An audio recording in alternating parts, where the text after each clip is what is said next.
అందరికీ నమస్కారం। ఈరోజు ఈ విజయవాడ కేశినేని చిన్ని గారి ఆఫీస్లో ఎంపీ గారి ఆఫీస్లో ప్రెస్ మీట్ పెట్టడం జరిగింది। ముఖ్య ఉద్దేశం ఏమంటే నారా చంద్రబాబు నాయుడు గారు పాస్టర్లను గౌరవించి గత గుడ్ ఫ్రైడే రోజు ముందు గౌరవవేతనాన్ని ఇవ్వడాన్ని గుర్తుగా ఈరోజు మేము ఇక్కడ పాస్టర్స్ అంతా వచ్చి సీఎం గారికి థ్యాంక్ యూ సీఎం ప్రోగ్రాంలో పాల్గొంటున్నారు। ముఖ్య ఉద్దేశం ఏమంటే నారా లోకేష్ గారు పాదయాత్రలో ఆ రోజున చాలామంది పాస్టర్స్ కలవడం జరిగింది।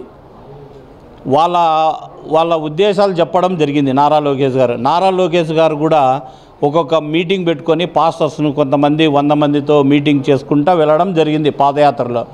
అప్పుడు కొంతమంది పాస్టర్స్ నారా లోకేష్తో మాట్లాడడం జరిగింది।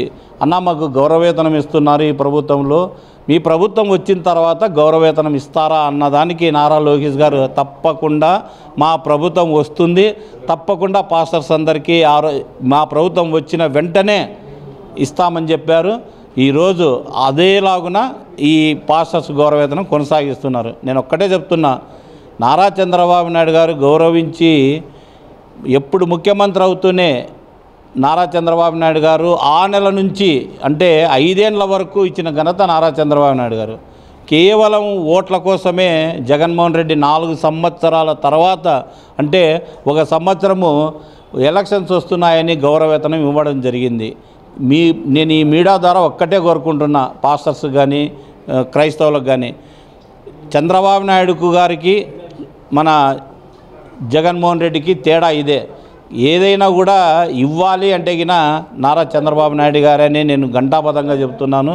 ఇదే కాదు, విదేశ విద్య అయితేనేమి, సబ్సిడీ లోన్స్ అయితేనేమి, జెరూసలేం యాత్ర అయితేనేమి, పాస్టర్స్కు మ్యారేజ్ లైసెన్స్ విషయంలో అయితేనేమి, క్రిస్టియన్ భవన్ 10 కోట్లు ఇచ్చాడు అప్పుడు ముఖ్యమంత్రిగా ఉన్నప్పుడు। ఈరోజు కూడా మళ్ళీ అది నిర్వీర్యమైపోతే మళ్ళీ 10 కోట్లు ఇచ్చిన ఘనత నారా చంద్రబాబు నాయుడు।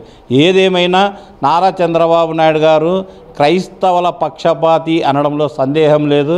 రాబో కాలంలో కూడా కొత్త వారికి కూడా గౌరవవేతనం పొందుటకు కొత్త వారికి కూడా అవకాశం ఉంటుంది।